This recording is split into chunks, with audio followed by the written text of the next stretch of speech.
Well, hello and welcome. So excited to be able to open up this balance at home initiative through balance and behavior by really understanding why this organization exists and getting to know Heather Traeden. This is her beautiful initiative, and it's such an honor to be able to actually hear a little bit of your backstory, Heather.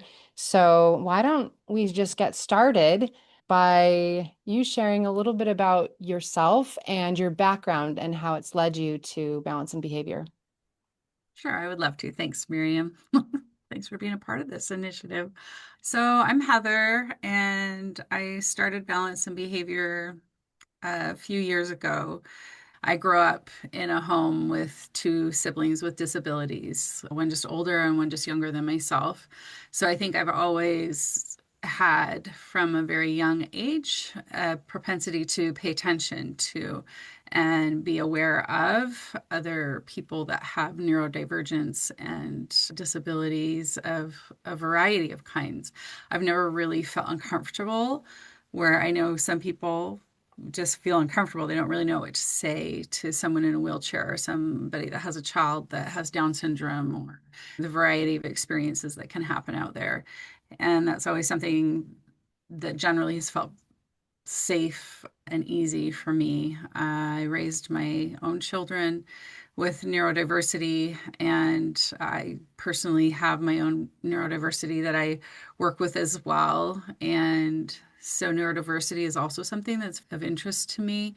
I have nieces and nephews that live in the world of ADHD, of ODD, PDA, along with other mental health issues as well. So, all of those things combined led me in this direction. I went to school in family and consumer studies and ended up with a master's degree in human development, which is one of my favorite things in the world is human development. So why wouldn't I want to work with kids and watch development happen because it's so fascinating to me. Then I found work as a BCBA. I started out as an RBT. I moved into being a BCABA for a few years and then into a BCBA. I had a preschool that I worked out of my home for quite some time. When I was in my master's program, I continued to do the preschool and then in time moved into being an RBT. Prior to that time, though, of really working with kids in that way, I started a charter school for my own children because I did have neurodivergent children and friends with neurodivergence and disability as well. And I wanted to have a school that could really meet the needs of the kids in a more specific way. So we did small learning groups. We focused on making sure that the classrooms were small and the support was really there for the kids, and that we used research backed methods for helping children learn in the most fluid and responsive way possible with choral classrooms. And it was a great, exciting time to be able to do that. Sometimes I look back and I'm like, what in the world? Like, there's a school that exists that has like 1,400 students that go through it yearly. And that was part of my own brainchild. So that was pretty awesome. So I've had a tendency toward kids for a long time. I worked as a child life specialist at Primary Children's for several years. I loved working with the kids there. I loved being able to teach them coping strategies and to help them be able to manage really complex situations of surgery, cancer, death, dying, losing a limb, chronic disease, bone marrow transplants, so just name it. And it was something that we worked with, and being able to find ways for children in really challenging situations to have fun. I was in charge of the playroom over the weekends, and I would just have a hospital full of volunteers running to the kids' rooms with toys and ways to interact, and a playroom that was inviting and engaging. So I think this has always been a part of my constitution, being almost oldest of nine. So yeah. And one day I was sitting on a porch drinking a coffee with a friend, and we were talking about the children that are put into inpatient clinics for behavior and how challenging and sad it is not to have reintegration programs. And we are like, we should just start a company. And so I did. For now, the goal is to just be in the homes, be with the families, be with the kids, and help support this growth, this development that I'm so fascinated by. And in these families, I'm so fascinated by shameless parenting, by being able to parent children with love, with care, with respect, and to decrease the amount of shame for both the parent and the child in the home, and to go into environments where things might be in survival, chaos, hard places, and have the opportunity and looking back and saying, wow, this family is thriving. They're really being able to move forward. The challenges may have seemed insurmountable at the time, and these families are making progress and they're happy. That is a joy to me. I love hearing your story and just how much you've done before this moment to really understand how to work with both the child and the family. So let's talk a little bit about what balance in behavior offers to a family. Balance in behavior is established right now to work specifically with children on the autism spectrum and their families. And the offerings that we have right now are in home. And I started with in home very purposefully, and that I feel like it's so important to understand the environment that a child and a family exists in. And what we offer is an approach where we really pay attention to the environment of the home.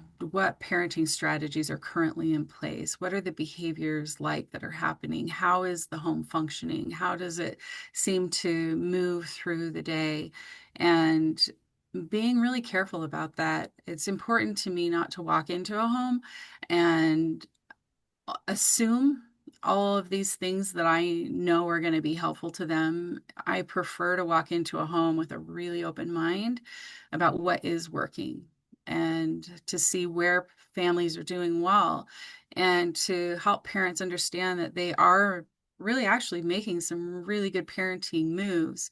And there are just things that we can shift, focus on, turn the coin around and look at the other side of that will just adjust in small measure what they're doing, but in ways that they're capable of doing it. I've seen behavior analysts in the past and been trained by some that go into homes and it's like, oh, here, I'm here. I know everything. Let me just change everything around. And they try these really challenging interventions, and it's so much, and families really struggle to implement these things, and that's not helpful. So one of the things that I really make an effort to do is to pay attention, to collaborate with the parents, to understand what is possible for them and what is too challenging in an already overwhelmed situation, to make the best moves forward for them.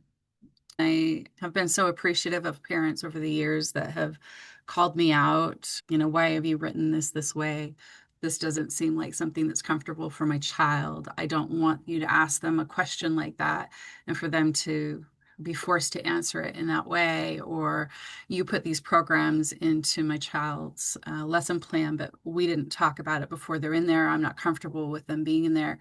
And those are hard conversations. And as time has gone on, I find, yeah, I might know a lot about behavior, but I know nothing about this family. I don't know what the parenting strategies are that they're using. I don't know what the concerns are that the family has. I don't know what they need to help themselves feel supportive. But what I do know I can do is create a safe space where that collaboration is possible. And I've had parents say, I'm sorry for calling you out on that, or I hope this isn't uncomfortable, or I hope it's okay for me to say these things. And honestly, that is it. You need to feel safe as a parent coming into a therapy that is in your home and in such a vulnerable space where we come in and take over the home for 3 hours while there's this technician running around with your child doing these things. And I come in and I talk. Parents are opening their doors to really intensive treatment.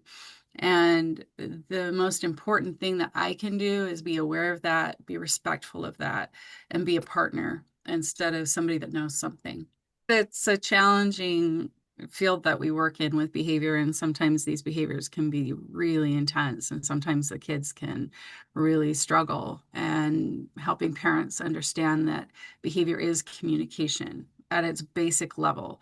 And behavior is the easiest form of communication in some ways. Some ways, learning how to speak in this abstract way and learning how to communicate effectively without offending people because you're too truthful or you say things too bluntly. I've had clients that want to communicate with me by saying, I'll do this with my eyes when I say yes. They move them to the side. And when it's a no, I'll do this. That's what they can do that day, or like creating little cards so that they can point to yes or no, even if they have verbal skills. Sometimes the spoken language can just be really overwhelming and hard. So behaviors become a lot easier when you don't know what to say or how to say it. If there is a family right now that is wondering what could be available to them through balance and behavior, can you share some of the services and the offerings that balance and behavior is supporting families with? We have the typical stuff, in-home therapy through your insurance. That's something that's discussed with the BCBA, how many hours a parent wants to have therapy in their home. I have some families that their child requires a lot of hours, so we can do up to 30 hours a week. I have other families where they, even with the desire to do more, they're financially not able to do that. And so it may be 2 hours, 3 times a week that they have an RBT in the home. Our service is to make sure that we're there weekly, unless we're on vacation or family emergency or something like that. But weekly visits are important to make sure that the care is appropriate, the RBTs have the support, the family has the support, the programs for the child, which are so important, they are done well. So those are the basics. And we're working on creating a library where we have free information for families, where they can watch videos, they can get newsletters and resources for finding the things that they need for their child. Sometimes people walk out of an office with a paper that says your child has autism, and families just, what do I do next? That's a big deal. It's hard to even at that point understand what autism is, and autism is so different in every child. Maybe you have similarities in some cases of some children across the board, but even the similarities are different. Parents are left at a loss, like, okay, autism, but what does that even mean? I remember my son being diagnosed with colic when he was born, and it's like, what in the world is colic? What does that even mean? But it was so many variety of things, and my child was so unhappy when he was born and trying to find the right thing to help him with his colic. It's a similar situation in that autism is such a broad thing. Trying to find the right tools to help support a child and help them grow and develop in the way that a parent really hopes for their child can be really, really challenging. So we hope to be able to provide resources that help make it easier. That would be our goal.